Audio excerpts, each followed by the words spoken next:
Today I'll be talking to you about my personal culture. But you might be wondering, what culture am I actually referring to? And that would be how I am the youngest child in my family. In other words, my birth order. I've been the youngest child for my whole life, so I've learned lots about the different stereotypes and lessons to take away from this experience. Being the youngest, you learn a lot of different things from your older siblings and the way that they place all the blame on you. So let's start with the relevance that being the youngest had on my life. I have two much older siblings, and I don't have very many relatives with kids who are much younger than me or around my age.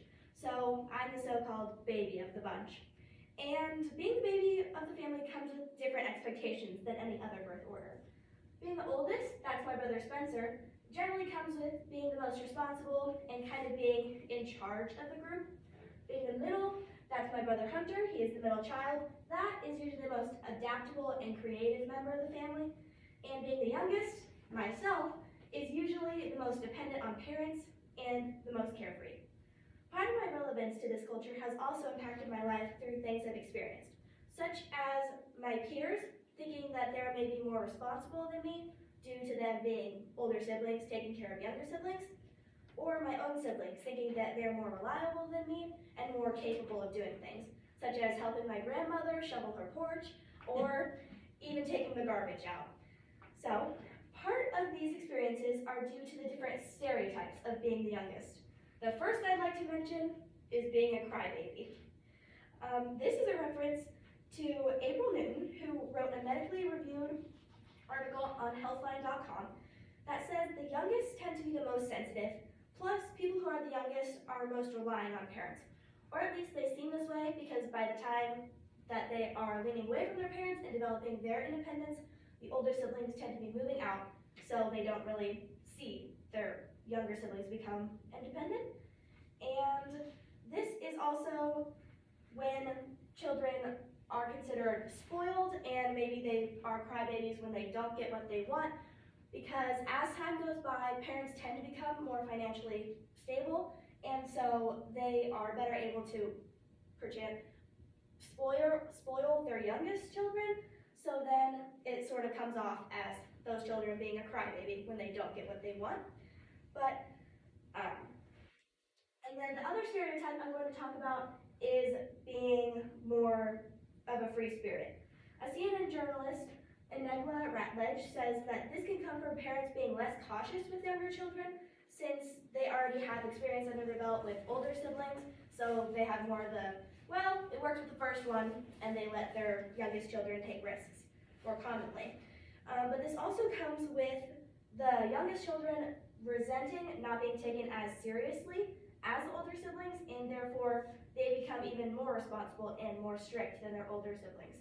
So it's kind of a stereotype held against younger siblings, but it tends to have a reverse effect. But despite stereotypes of younger siblings, there are many things that this birth order can actually teach you, and some takeaways for being the youngest are being a more optimistic person. Raina Nang from Thought Catalog says that the youngest children tend to have a different perspective on the world. She says this is partially because extra blame is shared on them when older kids don't want to take responsibility. So these kids learn right from wrong a little differently. And the same journalist says that the youngest tend to see the brighter side of things because they strive to be different from the trailblazers of their families, which tend to be the oldest children. And then another life lesson is how to grab attention in a crowd. Because on a Fast Company blog by Maureen Hourston, it says that younger children tend to be a little bit more ignored for parents. But say, for example, that a parent wants to have a meaningful conversation, they might look to the oldest because they're the most adult-like, so they'll probably want to talk to them. That makes the youngest kid jealous and try to take attention away. So this sort of creates a competitive environment, and this teaches the youngest child how to be more of an attention grabber.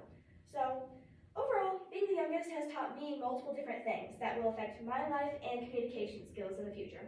According to Demain and Roberts of the National Library of Medicine, birth order doesn't seem to have a hugely significant effect on a child's personality, but they have to say that personally they believe whenever a person is able to overcome certain stereotypes placed on them and sort of break outside that box, it will affect their personality and strength. So, also before leaving you today, I do want to mention that the same researchers on the National Library of Medicine do think that being the youngest child comes with a higher level of intelligence.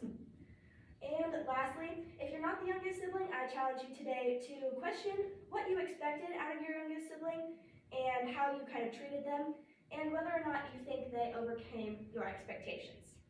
Thank you.